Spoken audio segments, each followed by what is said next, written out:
bu baax a baax ndax je ne suis ni surpris, je ne suis aussi ni étonné, je ne suis aussi ni vraiment surpris. Je suis dans l'espace public, n'est qu'un activiste confirmé, n'est que quelqu'un qui défend le droit humain, n'est que quelqu'un qui se bat pour des causes nobles, n'est que quoi xamanteni ça fait 25 ans je lutte contre l'injustice, n'est que quoi xamanteni lépp loo xamanteni wala ñëpp ñi nga xamanteni dañuy bëgg faagaagal wala naxasal réew mi niñ bëgg mu doxee ma taxaw ne di la barrer la route quand je m'attendais à ce jour.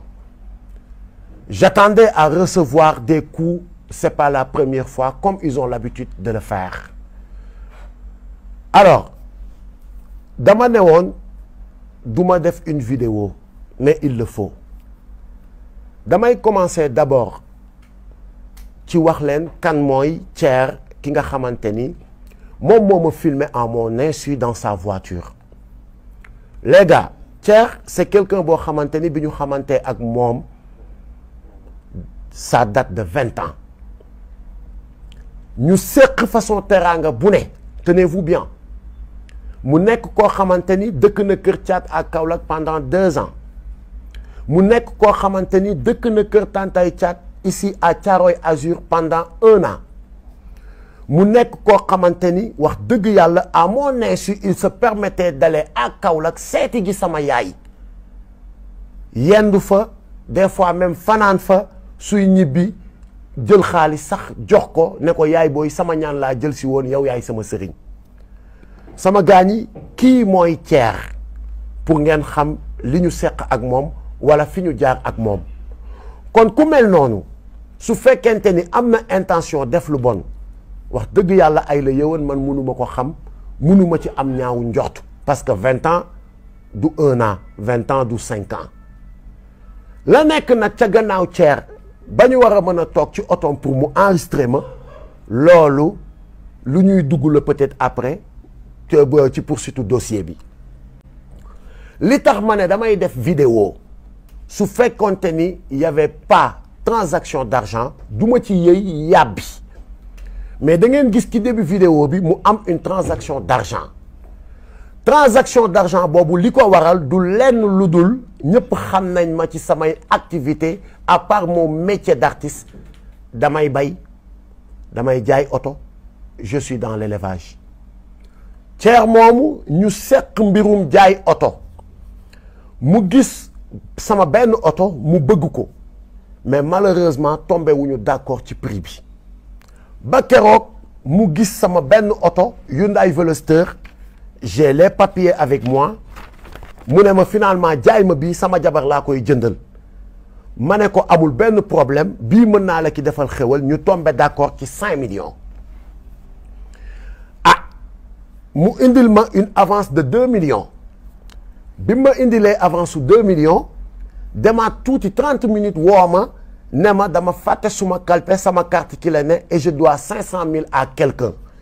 maa ngi wàññeekuwaat nga abal ma 500 000 bi ma ne ko d'accord mu ñëwaat ma jox ko 500 000 bi garder les 1 million 500. film boobu ngeen di gis ci début bi ma toogee ci oto bi ñu waxtaan plané entre copains mu yëkkati 3 millions jox ma ko pour le reliquat ne ma lii ñaata la ma ne ko 3 li nekk fële ñaata la ma ne ko 1,5 mu ne ma muy ñaata ma ne ko 4,5 mu des ñaata ma ne ko 500 000. donc vidéo bi leeral na boppam kon gis ngeen ko waaye juste que ni comme dafa indi woon jiixi jaaxa ci transaction xaalis bi il fallait vraiment dire à vous les Sénégalais que ni transaction d'argent bi lii mooy li ko wundu lii mooy li ko waral pas autre chose. waaye ce site pourri bi nga xamante ni moom moo dugal vidéo bi am lum ca dagg automatiquement dugal affaire bi ci waxtaanum visa bi nga xamante ni man ak sama xarit boobu seq nañ ko mu may demander une aide pour évacuer son enfant bu war a faju ji en France. ah ay waay man de je pense que ni jàmbur sax dégg ngeen ni kilifa taxawu na ko assister na ko ba keroog yàlla di ko defal jàmbam ci ay besoin qui n'a pas un ami boo xamante ni ñëw na solliciter la nga aider ko automatiquement sur la vidéo, la même vidéo, gis ngeen ma jël suma téléphone commencé woo sama ay njegeñaale pour laaj leen le numéro du consul pour trouver un rendez-vous d'urgence, un rendez-vous officiel d'urgence. Ah gars yi sama gars yi je pense que ni ku nekk ci njëndum visa wala njaayum visa tu vas pas appeler le consul et tu vas pas trouver un rendez-vous avec le consul. boo demee ci consul bi lan nga koy wax consul jaay ma visa. seetaan leen vidéo bi seetaan ngeen ko ay borom xel ngeen amul fenn foo xamante ni man ak Thier wax nañ ci ay jaay ma visa jëndal ma visa. Et je pense que ni c'est trop sale benn site bu pourri taxaw xëy xawma lan la ci jublu pour faagaagal ay citoyens. Thier nag bi nga xamante ni moom expliquer naa leen fi ñu jaar ak li ñu seq loolu lu ñuy lijjanti la avec la justice. ca site boobu ma gis ñu bind escroquerie trafic de visa gis même un jugement gis même que ni man dama am sa ay plainte sama dos man de yéen sénégalais yi fi ma toog di wax ak yéen amul benn police boo xamante ni woo na ma wala benn gendarmerie ne ma kilifa da nga fi am une plainte tu dois venir répondre ba fi may wax ak yéen dégguma ko yëguma ko amul ndax sequma ak benn sénégalais lu muy xëyee war ma mun a porter plainte. site boobu jugé ma te man dew ma tribunal taxawuma devant le juge ba juge bi génne ay verdict di ma taxé de escroquerie ak de trafic de visa. Ah loolu sama gars yi c'est un site qui est habitué à ces faits képp koo xamante ni da nga jóg pour taxaw empêcher à ces gens yi nga xamante ni dañ fi nekk di ñu diriger ci manque de respect ne leen du ci dal. site boobu gis nañ ni jug na pour def yu bon pour def yu tilim pour discréditer pour xëpp suñu der yu lu bon waaye bii paa nag ah duñ ci génnee noonu du yombee noonu dinañu ma wax ce site va me dire quand est-ce que j'ai été un escroc et ce site va me dire aussi quand est-ce que j'ai trafiqué de visa. S'agissant de visa li ma ci xam mooy sama groupe war a déposer pour une tournée ñu woo ma ne ma vous avez un dépôt demain à 11h ma jël suma passeport yóbbu ko ak les documents d'invitation fi festival bu ñu war a dem wala concert bu ñu war a dem présenter ko ñu juger may ñu visa ñu dem suñu tournée